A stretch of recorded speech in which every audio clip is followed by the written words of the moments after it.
안녕하세요. 국어 수업을 하겠습니다.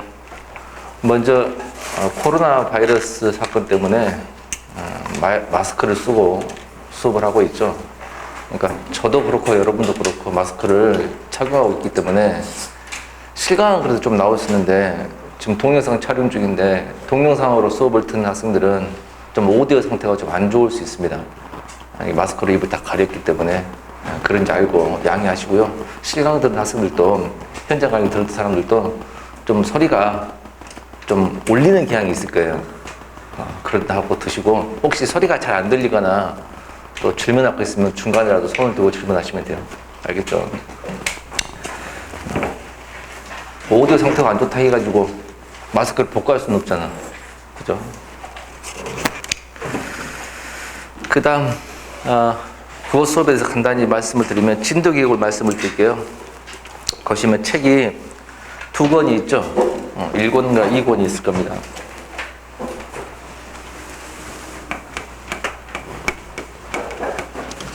1권과 2권이 있는데요. 1권은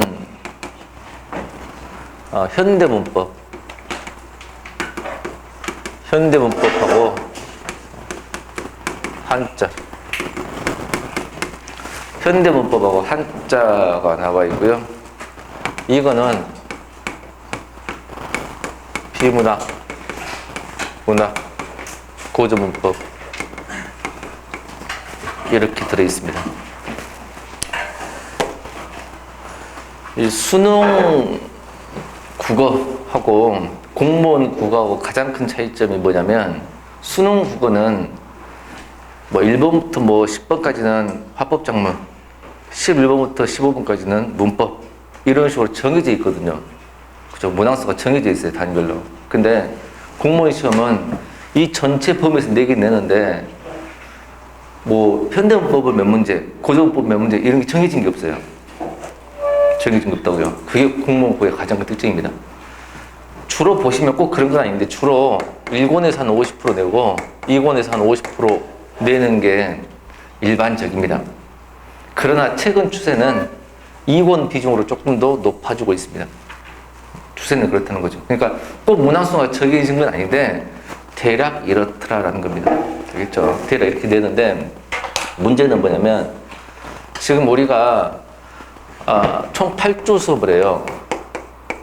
하루에 6시간을 공부를 하고요. 근데 8주 수업을 하는데 실제로 공부를 하면 설명문, 논술문, 비문학이나 현대시, 현대소설 또는 고전문학, 고전문법 이런 거 하는 것도 사실 고전법은 좀 중요하죠. 고전법 중요합니다. 고전법을 제외해놓고 이 두 개는 어떤 시, 어떤 소설 나올지는 모르는 겁니다. 그러니까 학교에서처럼 많은 시 작품 분석을 해줄 수가 없어요. 시간도 그렇고요. 그래서 선택을 하게 돼야 되겠죠, 강사 입장에서. 그래서 문학, 비문학 할 때는 어떤 유형이 어떻게 시험에 나오고 우리는 어떻게 대비를 해야 된다 이렇게 큰 뼈대를 이야기하고 그 장르별로 작품 분석은 대표적인 작품만 이렇게 해줍니다. 알겠죠? 그리고 수업은 1권 위주로 한다라고 생각하시면 됩니다. 그래서 1권을 한 6주 정도 진도를 나갈 것이고요. 2권이 한 2주 정도, 그래서 총 8주를 마실 겁니다. 그러면 1권 할 때는 나름 그래도 좀 꼼꼼히 할 수도 있죠. 실은 꼼꼼히는 아니에요. 어떻게 2달 만에 8주 만에 다 하겠어? 근데 나름 꼼꼼히 한 것처럼 느껴집니다. 수강생 입장에서. 근데 2권 할 때는 시가 많은데 책을 다 해석해주지 못하고 소설을 다 해석해서 작품 분석을 못 해주잖아. 고전문학도 마찬가지고요. 그러다 보니까 2권 나갈 때는 조금 진도가 좀 빨리 나가는 것 같은 느낌이 들 수가 있어요. 근데 그거는 어쩔 수가 없다는 것을 말씀드립니다. 알겠죠? 그러니까 혹시 1권 할 때는 다 해준 것 같더니 2권은 왜 모든 작품 분석을 해주지 않나요? 이렇게 궁금증이 있을까봐 미리 말씀을 드리는 거예요. 알겠죠? 그리고 수업을 하면서 수업 도중에 지금 촬영 중이긴 하지만 이해가 안 됐거나 이거 아닌 것 같은 데 있으면 손을 들고 질문하셔도 됩니다. 제 말 도중에라도 질문하셔도 된다고요. 알겠죠? 그 다음 우리가 9시에 수업을 시작하게 돼 있죠. 오늘은 기강이기 때문에 9시 수업을 했는데 실은 다음 주부터는 8시 50분에 시작합니다. 8시 50분에. 그러니까 아까 9시 막 1분, 2분 되니까 허겁지겁 오는 사람도 있는데 그러시면 안 되고 다음 주부터는 8시 50분까지 오시라. 그렇죠? 8시 50분, 10분 전에 온 이유는 뭐냐면 10분 전에 와가지고 오늘 6시간 수업한 거, 오늘 6시간 수업한 것이 최근 기출문제 어떻게 나왔는지, 이 문제를 푸는 겁니다. 그러니까 오늘 6시간 배운 거에 대한 기출문제 문제를 다음 주 수업 9시 하기 전에 10분 전에 문제를 푸는 거죠. 내가 직접 와서 시험지 나눠줘요. 알겠죠? 그래서 시험 문제를 풀면 10문제씩 있어요. 10분 안에 풀고 답지를 앞으로 나와서 제출을 하면 내가 해설지를 줍니다. 알겠죠? 해설지 받아가지고 스스로 채점을 해보는 거야. 해설지 있고. 그러고 나서 이해가 안 된 거 있으면 질문을 하면 그거에 대한 답변을 해주고 따로 질문이 없으면 그냥 넘어가고 수업합니다. 알겠죠? 그 다음에 스터디 모임을 하는데요. 이건 다 하는 게 아니고요. 다 해줄 수도 없고요. 희망자의 안에서 스터디 모임을 합니다. 스터디 모임은 뭐냐면요. 실은 공무원 수업은 예습도 중요하지만 예습보다 복습이 굉장히 중요해요. 예습이 좀 덜 중요한 건 뭐냐면 뭐 알아야 예습을 하죠. 그죠? 그러니까 오늘 배운 거 반드시 오늘 공부해야 돼요. 하루 지나버리면 70% 까먹거든요. 그래서 복습을 하는데 혼자 하면 좀 경쟁도 부족하고 그래서 스터디를 신청을 하면 스터디 그룹을 신청을 하면 학원 대석계 상담실에서 스터디 조를 짜줍니다. 희망자의 한해서입니다. 조를 짜줍니다. 그러면 적으면 4명, 많으면 6명 이렇게 해서 조를 짜면 조장도 정해가지고 그 사람들이 오늘 배운 거 있으면 그거를 가지 않고 내가 3시 50분 수업이 딱 끝날 거예요. 4시에. 그러면 집에 가지 않고 스터디 모임을 하는 거야. 한 30분 정도. 알겠죠? 그럼 어떤 걸 하냐? 지난 시간에 배웠던 그에 대한 자료가 나와요, 자료가. 그게 서브노트일 수도 있고, 기출문제일 수도 있고요. 알겠죠? 그런 자료가 나갑니다. 그 자료는 이 책에 없는 자료랑 이 책에 없는 거겠죠. 아침에 테스트했던 문제도 아니고요. 그런 문제가 나가가지고 문제를 풀어보고 하는 거죠. 가지고 조장을 통해서 조장한테 해설지가 나가요, 답지가. 그럼 그걸 보고 자기들끼리 이야기하는 겁니다. 그리고 이러이러를 해도 이거 잘 모르겠다 싶으면 나중에 내가 4시 반쯤에 올라올 거예요. 스터디실로 올라오면 그때 개인적으로 질문하시면 돼요. 이제 그룹 지도가 되겠죠. 그죠? 근데 문제는 뭐냐면 이 스터디를 하면서 가장 큰 문제가 뭐냐면 처음에 5명을 시작을 딱 했어. 그럼 이 5명이 다음 주에 스터디 할 거라면 전주에 공부 한글로 스터디 하잖아. 근데 전주에 결석을 해. 그럼 스터디가 될까? 될 수가 없죠. 지각도 한 1, 2분 하면 괜찮은데 서너 시간 지각을 해. 마스크 쓰셔야 돼요. 물 마시구나. 마시는 건 놔두고요. 물 마시면 마스크 다 쓰셔야 됩니다. 그리고 스터디를 신청을 했는데 3, 4시간 이상 지각을 하거나 안 되는 게 너무 많아. 그럼 스터디가 어떻게 하는데? 안 되죠. 그래서 스터디 신청하실 때 그냥 무조건 하려고 하지 마시고 꼭 지각해서 안 할 사람들이 하라. 그 말은 열심히 할 사람이 하라 그 말이에요. 심지어는 결석을 하는데 스터디 하는 사람도 있어요. 굉장히 내가 싫어하거든요. 그래서 스터디 신청하는 사람들은 지각해서 안 할 사람들이 신청을 해가지고 열심히 하는 모습을 보여주면 그만큼 제가 더 열심히 가르쳐주고 이렇게 할 겁니다. 알겠죠? 자, 이제 수업 진도 나가겠습니다.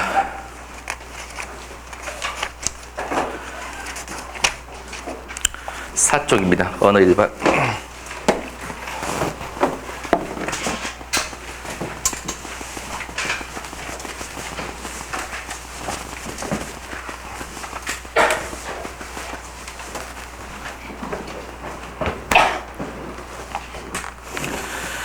자, 공부를 하는데 이렇게 하세요.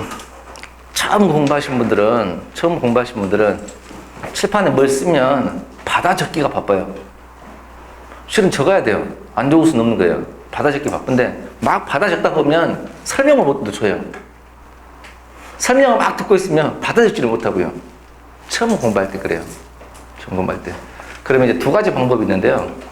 일단 설명 위주로 들으세요. 설명 위주로 듣고 적는 거는 적는 것은 적었을 때 그때그때 휴대폰으로 사진을 찍으세요. 사진 찍어가지고 나중에 시에서 옮겨 적거나 아니면 그냥 연습장 같은 데 막 깔끔하게 적으세요. 적었다가 시에서 옮겨 적거나 아니면 그냥 설명 위주로 듣고 이 똑같은 수업을 동영상 촬영해서 올리죠. 여러분 무료로 수강할 수 있잖아. 그러면 그때 적으라고 말이에요. 알겠죠? 그 방법 중에서 하라. 근데 아무튼 설명 위주로 좀 들으시고, 알겠죠? 안 적을 수는 없는 거예요. 자, 진도 갑니다. 4쪽입니다. 언어 일반. 1번 개념, 언어의 개념이란 얘기예요. 언어가 사람들이 언어를 사용할 때 언어가 말이 언어인 것 같은데 한번 볼까요? 개념, 음성과 문자를 형식으로 하여 그랬죠. 음성과 문자를 형식으로 밑줄. 음성과 문자를 형식으로 하여 일정한 뜻을 나타내는 자의적인 음성기호 체계이다라고 했습니다. 뭐가? 언어가. 음성이 뭐냐면 사람의 목소리.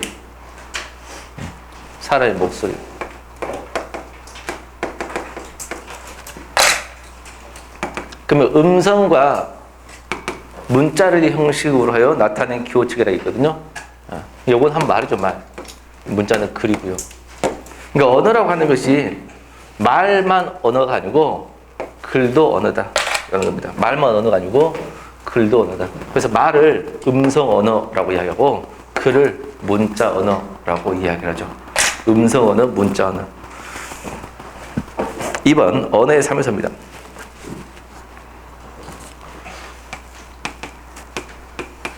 언어의 3요소라고 하는 이 말은 뭐냐면 언어가 되려면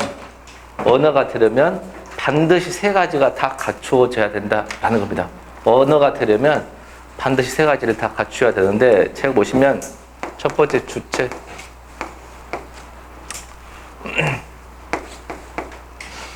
내용, 형식 이렇게 돼 있거든요. 주체라는 것은 누가 그 말이야. 누가. 언어는 누가 써야 되냐면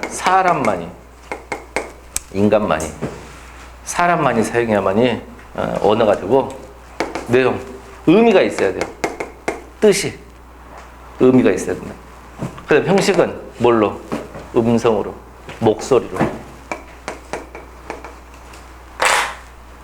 그러면 여기서 엄밀히 말하면 문자로 된 것은 언어가 아니겠네요.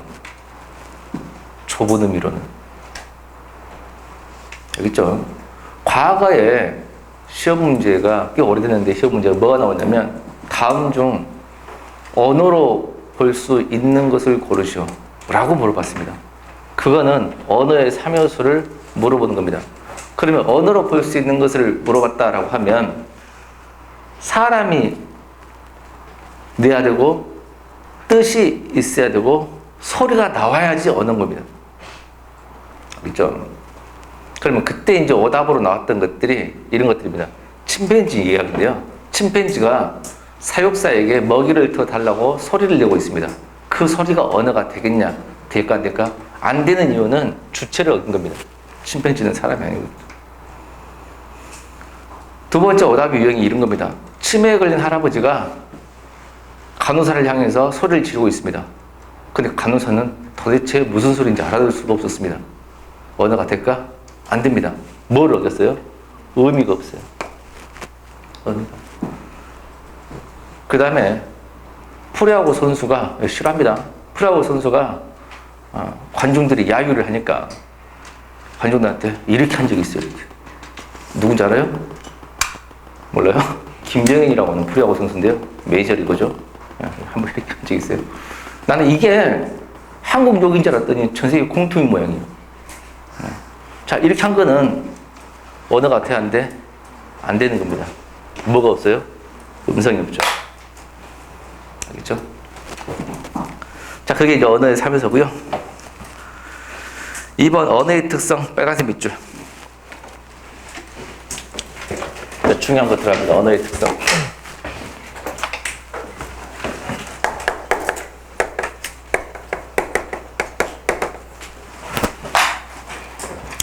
언어의 특성, 언어의 특징. 특징 같은 말입니다. 1번 기호성. 언어는 의미를 음성에 담은 상징적인 기호책이다.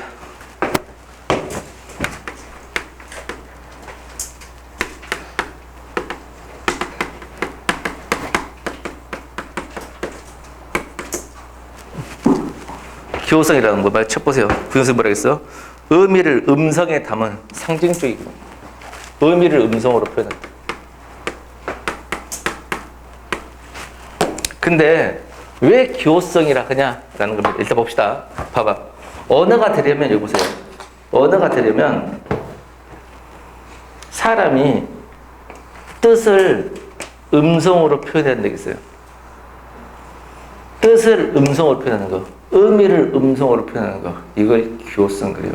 근데 해필이면 왜 기호성 이렇게 말하냐면 음성 기호, 소리 기호를 말하는 겁니다.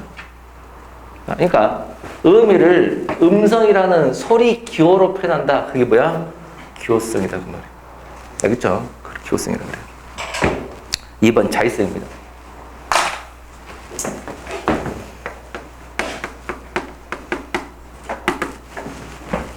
한번 읽어볼게요. 자의성. 그 자자가 임의 자자, 임의적으로. 의자는 뜻이자고요. 언어의 개념과 음성 결합은 필연적인 관계가 아니라, 필연적 관계가 아니라 밑줄. 그 언중의 의미대로, 언중이라는 것은 언어를 사용하는 대중을 언중 그럽니다.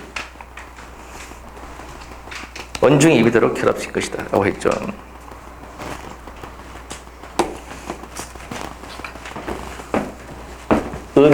의미를 음성으로 표현되겠어. 이 의미와 음성의 결합은 필연적이 아닌 그 뭐야? 임의적인. 자, 봐봐. 의미를 음성으로 표현해. 그림 한번 그려볼게요.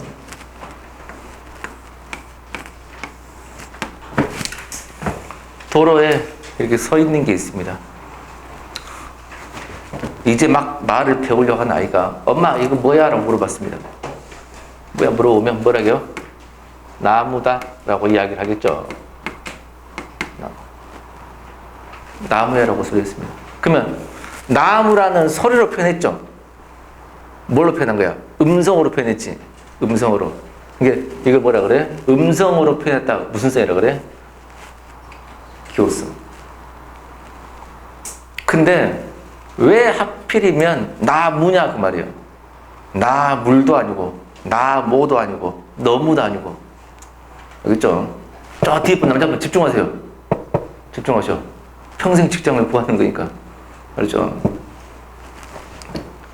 자, 왜 하필이면 나무라는 소리를 내냐 그 말이에요. 왜 하필이면 나무냐? 특별한 이유가 있다 없다?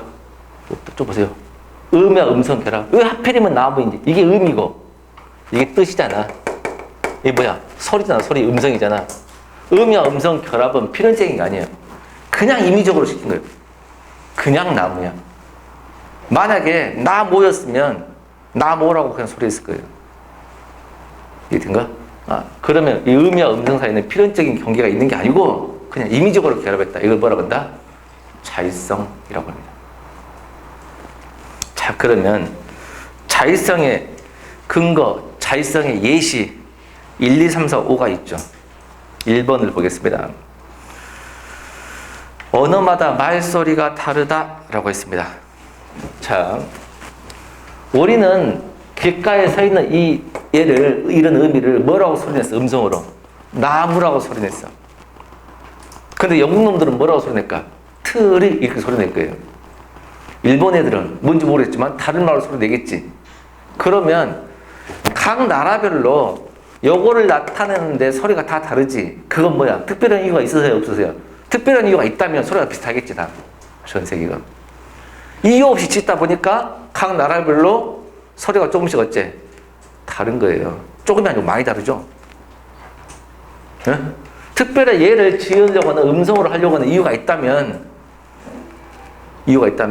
이걸 표현하는 말이 다 비슷할 거 아니야.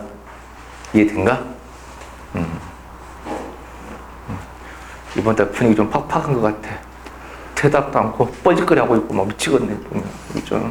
아니면 집중이라도 해야 되는데 시작한 지 몇 분 되지도 않았는데 뻘짓거리 하고 있고 집중도 못하고 대답도 안 하고 전형적인 충청도 방식. 대답 죽었다 깨나 대답 안 하고 좀 외로워. 그렇죠? 봅시다. 아무튼 봅시다. 대답 잘 하시라 그 말이에요. 뭐 예를 든 겁니다. 가수가 있어. 가수가 있는데 원래는 새 곡 부르기라고 왔어. 그럼 반응이 안 좋아. 그럼 새 곡 부르고 가. 근데 막 반응 엄청 좋고 앵콜하고 난리야. 그러면 새 곡만 부르고 갈까? 더 해줘. 지가 진짜 잘해서 그런 줄 알고 더 해준다고. 강사도 마찬가지야. 나 여러분보다 알아봐야 조금 더 아는 거죠. 조금 더 아니까 가르쳐 주는 거야. 그러지 않나? 근데 막 대답도 하고 반응도 보이고 하면 뭔가 좀 내가 뭐 잘해서 그런 줄 알고 해가지고 박수 치고 이러니까 더 해주고 막 이런 게 있거든. 근데 저 대답도 한다고 이렇게만 읽고 있으면 그냥 시간 때우고 가는 식으로 있잖아. 내 수업뿐만 아니고 모든 수업을 다 대답도 잘 하시라. 대답을 잘하면 봐봐. 묻는 거에 대답을 잘하면 이해를 하고 있다는 표시죠. 그러다가 대답을 안 하면 이걸 이해를 못하네? 그러면 예문을 한두 개를 더 들겠죠. 그런 게 중요해요. 근데 이해 하나 대답을 하나도 안 하면 당연히 알겠건 넘어갑니다. 당연히 모르는 것도 있는데 단어 뜻이라든가 다른 과목도 마찬가지예요. 당연히 모르는데 알겠건 넘어간다고. 이해된가요? 그러니까 알면 안다, 모르면 모른다 표시를 해줘야 돼. 한번 물어볼게.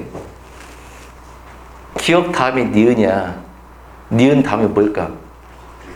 이렇게 대답을 해줘야 한다고. 디귿이라고.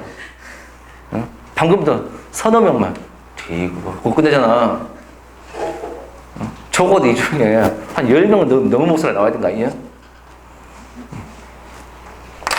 봅시다. 자, 음의 음성은 필연적인 게 아니라겠어. 첫 번째, 그래서 언어마다 말소가 다르다고. 이해돼? 두 번째, 동음이어나 이음동의가 있다. 자, 동음이어라는 것은요, 동음, 이 음자가 소리 음자야. 소리는 같은데 이자는 다른 일자입니다. 의자는 뜻이자예요.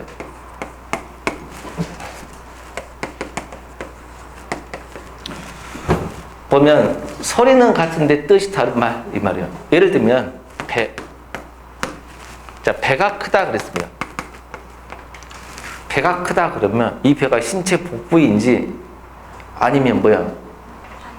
과일인지 아니면 물에 떠 있는 선박인지 알 수가 없죠. 만약에 물에 떠 있는 선박을 배라 그래. 근데 배라고 부르는 이유가 있어 없어? 없어. 이걸 무슨 생이라 그래? 자율성. 이유가 없이 그냥 배라고 부르니까 먹는 과일도 배라고 부른 거야. 물에 떠 있는 배를 배라고 부르는 이유가 있었다면 먹는 과일을 똑같은 음으로 배라고 안 했겠지. 그냥 이름을 정하다 보니까 동음이가 생긴 거지. 이게 된가요? 또 하나, 이음동의. 이음동의는 뭐야? 이음. 소리가 달라. 동의. 어딨어? 동의. 알겠죠? 소리는 다른데 동의. 뜻이 같아. 동물원에 갔어. 엄마 저거 뭐야? 호랑이야. 아, 호랑이. 할아버지 저 동물 뭐야? 범이야. 범이나 호랑이랑 똑같아요. 그죠? 그러니까 동물 이름을 호랑이라고 치는 특별한 이유가 있어 없어? 없어. 범이라고 치는 이유가 있어 없어? 그러다 보니까 똑같은 대상에 똑같은 뜻인데 소리가 다른 것들이 존재해요. 만약에 그 동물 이렇게 부른 이유가 있었다면 이렇게 범이라고 부른 단어가 또 나올 리가 없죠. 그것도 자의성입니다. 3번, 말소리나 의미가 변한다. 자, 말소리나 의미가 변한다를 보면 지금 얘를 나무라고 소리한다 했잖아. 충격적이게도 조선시대에는 나무가 아니고 나모였습니다. 조선시대에는 나모였어.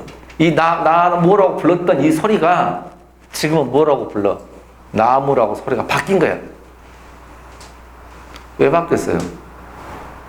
그냥 그냥 바뀐 거야, 그냥. 알겠나요? 이유가 있어, 바뀐 게. 남들 부르게 같이 부른 거야. 알겠나요? 그러니까 말소리가 변해. 또는 뜻이 변해. 지금은 좀 어린 자식이 그랬습니다. 그 어린다는 건 뭐야? 나이가 적다 뜻이에요. 이제 조선시대에는 할아버지 할머니도 어린 백성이에요. 왜? 어린이 뭐야? 어리석다 뜻이었어요. 그럼 똑같이 어리다인데 조선시대는 어리석다 뜻이었는데 지금은 나이가 적다로 뜻이 바뀌어. 그러니까 뜻이 왜 바뀌냐고? 그냥 자율성입니다. 그러니까 소리나 뜻이 변하는 것, 음성이나 의미가 변하는 것도 무슨 성이다? 자율성이다. 그냥 변했다 그 말이에요. 이제 대답 잘 해주시구만. 4번입니다. 복수 표준어가 존재한다. 자, 이거 뭐 말이냐면 옆에 물방개 손들이가 나와 있는데요. 물방개 본 적 없죠? 곤충 이름인데요. 둘이 같은 말입니다. 이런 것도 마찬가지고. 복수 표준어죠. 네? 그러니까 똑같은 이음 동의인데 복수 표준어가 있는 것들. 전에는 자장면만 표준어였고 짜장면은 표준어가 아니었어요. 근데 사람들이 계속 자장면이라고 하자고 계속 짜장면이라고 하니까 에이씨 둘 다 맞다 하자. 복수 표준어 이렇게 만드는 겁니다. 왜 자장면인데 사람들이 왜 짜장면이라고 불러? 그냥 부르다 보니까 두 개가 다 단어 맞다 복수 표준어가 등장한다는 말이에요. 알겠죠? 그 다음 방언이 존재한다. 자, 옆에 뭐 정구지 부추 그랬죠? 원래는 부치라고 해야 돼. 근데 경상도 지역과 일부 충청도에서 경상도 지역에서 부추라고 하지 않고 고등 사람들 정구지라고 그래요. 근데 정구지는 사투리야, 방언이야.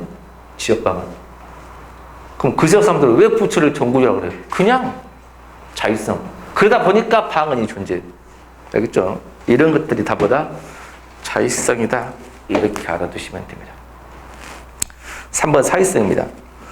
언어는 사회적 약속이므로 한 개인이 바꿀 수 없는 성질.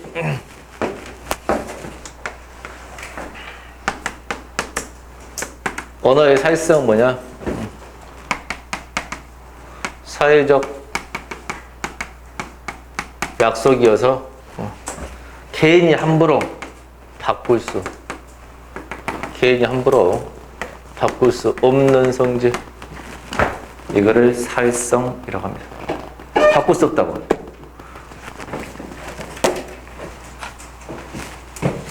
나무라고 부르기로 했어. 약속이야. 그 나 혼자 나무 지긋해요. 싫어요. 지겨워요. 난 나물로 하고 싶어요. 너무로 하고 싶어요. 내 마음대로 바꿀 수 있다 없다? 없다. 그게 사회성입니다. 저 세 개를 다시 한번 복습. 길가에 서 있는 얘를 나무라는 소리로 표현해. 나무라는 소리로 표현한 것은 무슨 성이라고 그래? 기호성. 그렇죠. 기호성. 근데 왜 나무라 그래? 이유가 있어 없어? 없어. 그걸 무슨 성이라고 그래?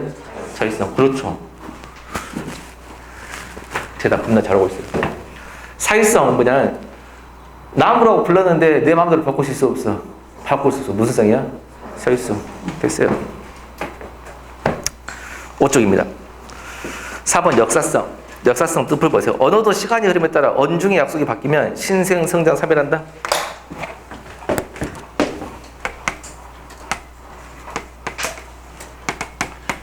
긴 시간이 흐름에 따라 언어가 변한다. 언어가 변한다. 변한 것을 역사성 그럽니다. 자, 변하는 걸 보시면요. 변하는 종류가 총 3종류가 있어요. 신생, 성장, 사멸이라고 이야기하는데 신생이라는 말은 새로 생겨난 말, 새로 생긴 말을 신생 그럽니다. 성장은 음성이나 의미가 변한 말. 사멸은 사라진 말.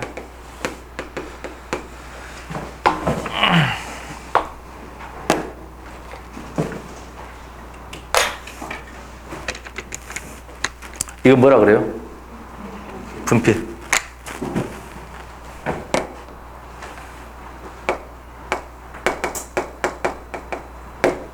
분필이라는 단어가 조선시대에 있었을까?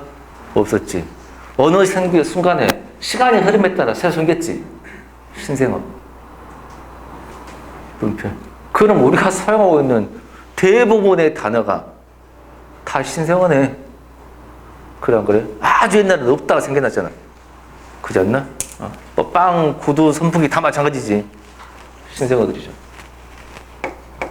성장. 소리가 변해. 아까 나 뭐였는데 뭘로 바뀌어? 나무로 소리가 변해. 나무에는 소리가 변해. 또는 의미가 변해. 아까 뭐가 있어? 어리다. 어리다가 뭐에서 뭘로 바뀌었어? 어리석다에서 나이가 뜻이 변해. 성장.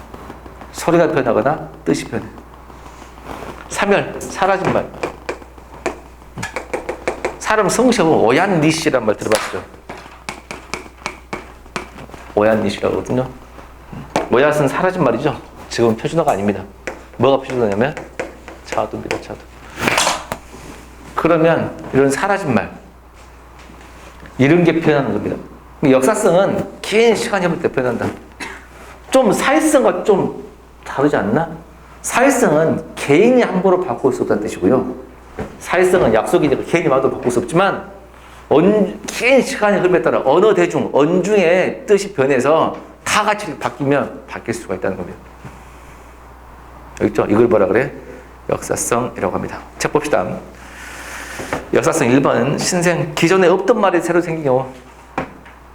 지하철, 인공위성 등등등. 성장. 기존의 말에 대한 의미나 형태가 변하는 것. 어리다, 어여쁘다. 어여쁘다가 옛날에 가엽다, 불쌍하다 뜻이었구나. 얼굴이 옛날에는 몸 전체였구나. 지금은 몸 전체가 아니라 얼굴이 앞면을 의미했구나. 사멸. 온. 지금 온이 지금도 있긴 해요. 온 식구들, 온 가족. 그때는 전체 전부란 뜻인데 숫자 100이라는 말의 순 우리말이 온이었어요. 지금은 숫자 100이라는 뜻으로 온이란 말 써, 안 써? 안 쓰고 사라진 겁니다. 즈문. 숫자 1000의 순 우리말입니다. 알겠나요? 아, 옛날에 강을 가람이라 했구나. 이런 식으로. 이런 말들이 다 어쨌다 사라져가지고 이렇게 바뀐 겁니다. 알겠죠? 자, 그러면 자, 여기까지 해놓고 2번 자의성의 근거에 동그라미 3번을 보세요. 자의성 근거에 동그라미 3번 보면 말소리나 의미가 변한다 이거 있지. 이 변하는 것은 엄밀히 말하면 자의성이야 역사성이야? 씁니다. 역사성. 만약에 시험 볼 때 잘 들으세요. 시험 볼 때 사람만 변하는 게 아니고 언어도 변한다. 말, 소리나 의미가 변한다 그랬습니다. 말, 소리나 의미가 변한다라고 그랬어요. 그럼 무슨 성을 찾아야 돼요? 역사성을 찾아야 돼요. 굉장히 중요한 말하고 있습니다. 역사성을 찾아야 돼요. 근데 역사성도 어디에 포함돼? 자의성에 포함되거든. 그러면 1, 2, 3, 4 선지에 역사성을 찾아야 되는데 역사성이 없으면 차선책으로 뭘 골라라?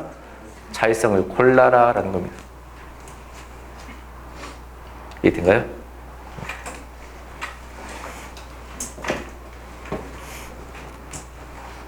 그런 식으로 따지면 개인이 함부로 바꿀 수 없는 게 무슨 성질이죠? 사회성입니다. 그럼 나무라고만 불러야 돼. 왜? 왜 그렇게 불러야 돼? 그냥 그렇게 불러야 돼. 사회성도 자의성이 포함이 돼요. 역사성과 사회성이 어디에 포함된다? 자의성에 포함된다. 단 중요한 게 있는데 이 설명할 때 굉장히 중요한 게 있는데 시험 볼 때 괜히 함부로 바꿀 수 없어. 이거는 자의성이야 사회성이야. 자, 언어는 괜히 함부로 바꿀 수 없다고. 그러면 자의성을 골라야 돼? 사회성을 골라야 돼? 사회성을 골라야 돼. 사회성이 없으면 자의성을 골라야 돼요. 뭔지 알겠죠? 그걸 꼭 염두에 두시기 바랍니다. 5번 개방성입니다. 개방성은 다른 말로 뭐라 그래? 창조성이라고도 하네요. 개방성을 다른 말로 창조성. 나는 이제 창조성이라고 적어볼까요? 책에는 개방성이라고 되어 있으니까. 자, 창조성 봅시다. 1번 언어는 언어 사용자의 무한히 긴 문장 밑줄.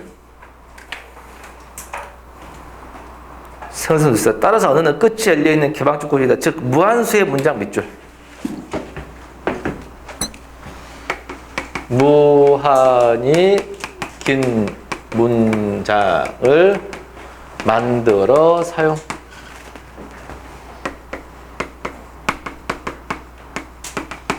무한수의 문장을 만들어 사용.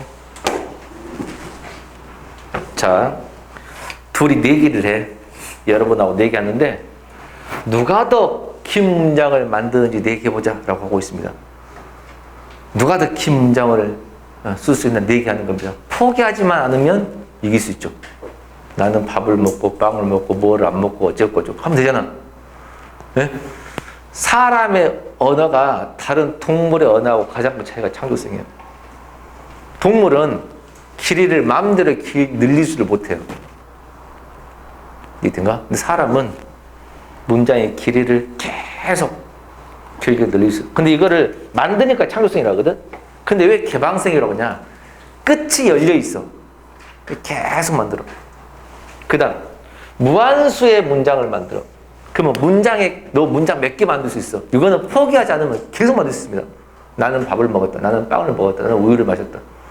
나는 빵을 먹지 않았다. 우유를 먹지 않았다. 이런 식으로. 문장 개수는 단어의 개수는 한정이 돼 있지. 그렇지 않을까? 근데 문장에 만드는 개수는 한도 끝도 없어요. 문장 개수를 만들어 사용하는 거예요. 그럼 이걸 또 왜 개방성이라고 그래요? 문장 개수가 딱 정해서 몇 개 다 닫혀있는 게 아니고 열려있다는 개방성. 그 다음 2번을 보세요.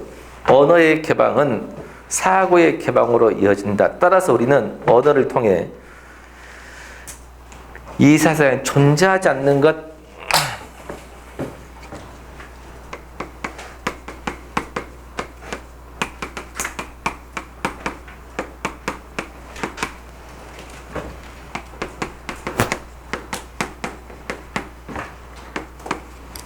존재하지 않는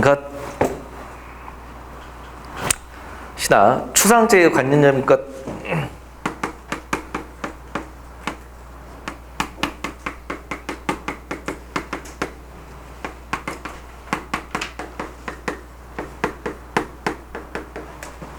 자, 예를 들어줄게요. 자, 손오공, 용, 봉황. 실제로 있어요? 없어요. 상상의 동물, 상상의 인물. 존재하지 않는 것도 만듭니다. 이해돼요? 창조성, 개방성. 추상적이고 관념적인 거 만듭니다. 추상적인 거, 반대가 구체적이죠. 눈에 보인 거, 안 보인 거. 안 보인 것도 만들어내요. 평화. 눈에 보여, 안 보여? 안 보인 것도 만들어. 희망, 사랑. 이런 단어들도 만들어낸다고. 알겠죠? 근데 여기서 좀 중요한 게 뭐냐면, 이쯤 되면 어떤 궁금한 점이 있어야 되냐면, 선생님, 잠시만요. 이런 단어를 만들어 쓰는 거, 신생어 아닌가요? 이거 차이점. 역사성과의 차이. 아닙니다. 요것들은 역사성이 아닙니다. 신생어가 아니에요. 뭐냐면 역사성의 신생은 뭘 말하냐면 긴 시간의 흐름에 따라 새로 생겨난 물건이죠. 여기에 이름 붙인 것은 역사성이고 눈에 보이지도 않은 것이나 있지도 않은 것에 이름 붙인 것은 창조성이에요. 자, 다시 긴 시간의 흐름에 따라 어떤 물건을 만들어냈어. 어떤 물건을 발견했어. 그 물건에 이름을 짓는 것은 무슨 성이야? 역사성이고 눈에 보이지도 않는 거나 있지도 않는 것에 이름 붙인 것은 뭐야? 창조성이다 그 말이에요. 그 차이를 아셔야 됩니다.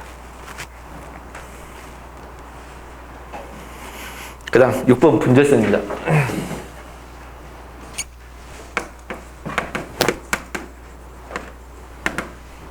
6번 분절성. 분절이라는 것은 끊어있다 이런 뜻 아닌가? 나누고 끊었다 그 말 아닌가? 나누고 절 끊었다 그 말이에요. 분절성 볼까요? 언어는 외부 세계를 있는 그대로 반영하지 않고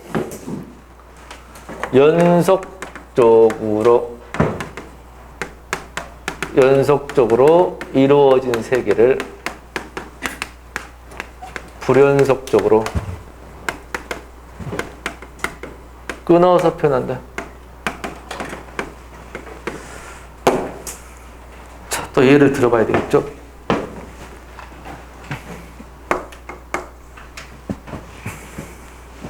마스크 쓰고 다른 걸 해볼까요? 손과 손목 보세요. 우리말에 손목이라는 단어가 있죠. 네. 손이라는 단어가 있지. 경계가 정확한가? 정확하지 않죠. 그죠? 그러면 이것들은 연속으로 붙어 있어요. 붙어 있는데 경계가 정확하지 않다고. 근데 손목이라는 단어 따로 만들고 손이라는 단어 따로 만들었어. 이해돼요? 그 다음 어제하고 오늘이라는 단어 보세요.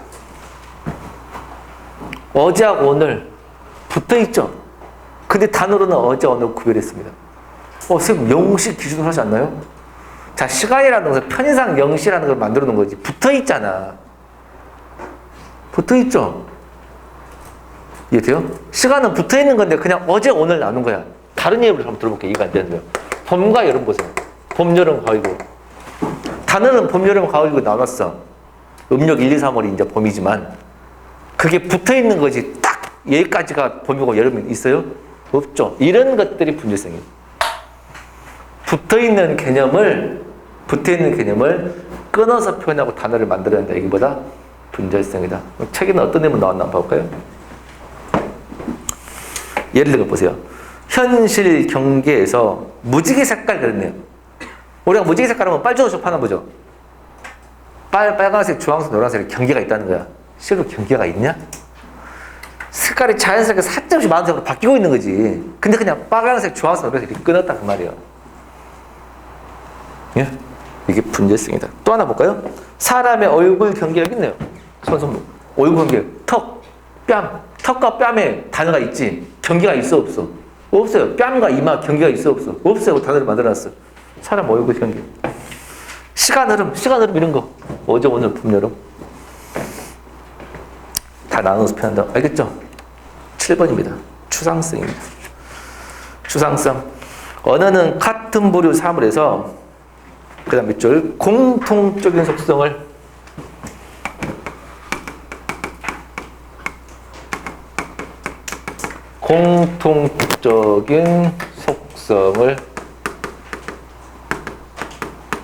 뽑아내는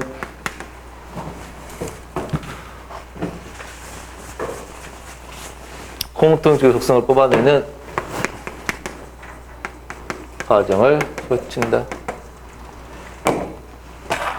공통적인 속성을 뽑아내는 과정을 추상화 과정이라고 이야기를 합니다. 자, 무슨 말인가? 예를 들어볼게요.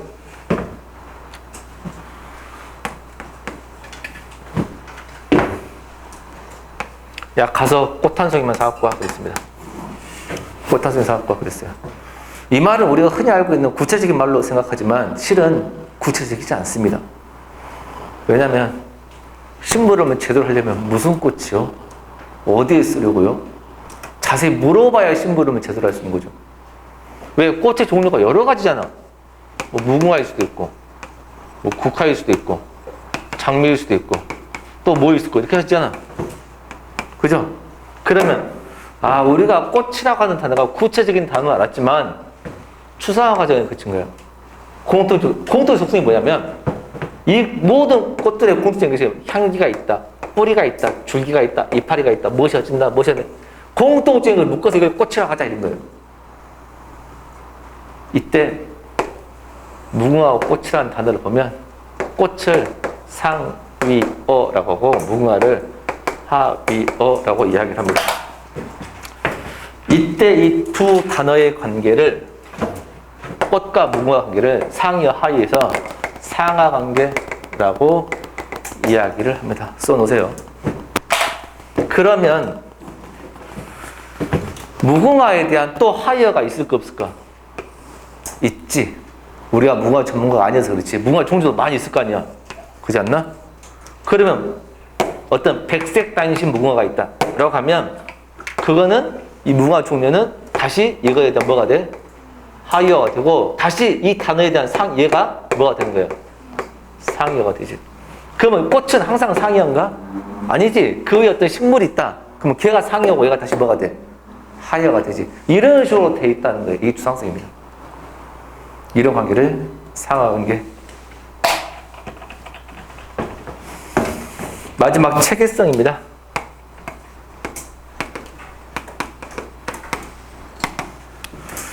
언어 기호들은 일정한 규칙.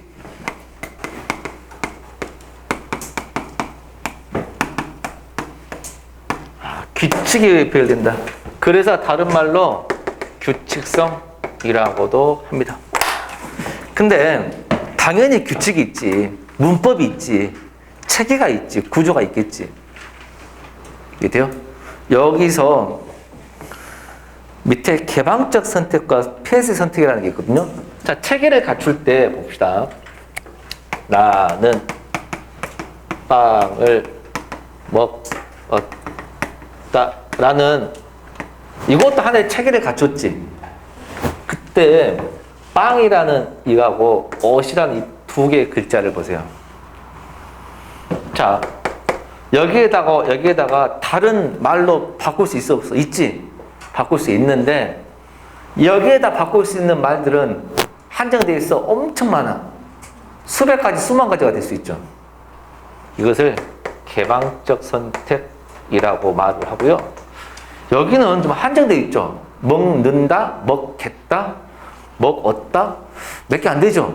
이런 것을 뭐라 그래? 폐쇄적 선택이라고 한다. 별로 어렵지 않죠? 그러니까 선택 가능이 많냐 적다에 따라서 많으면, 수없이 많으면 개방적 선택, 몇 개 안 돼 정해져 있다 그러면 폐쇄 선택이라고. 용어만 아시면 됩니다. 알겠죠?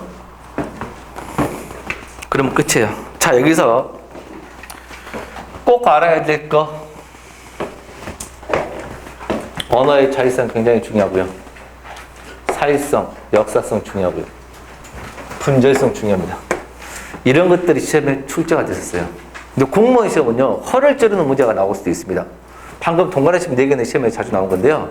허를 찌르는 한 번도 안 나오고 된다 그러면 창조성 같은 경우도 출제 가능성이 있습니다. 제대로 이해했냐 차이. 알겠죠? 그래서 방금 동그라미 친 것 정도는 꼭 좀 아셔야 된다. 알겠죠? 쉬었다 하겠습니다.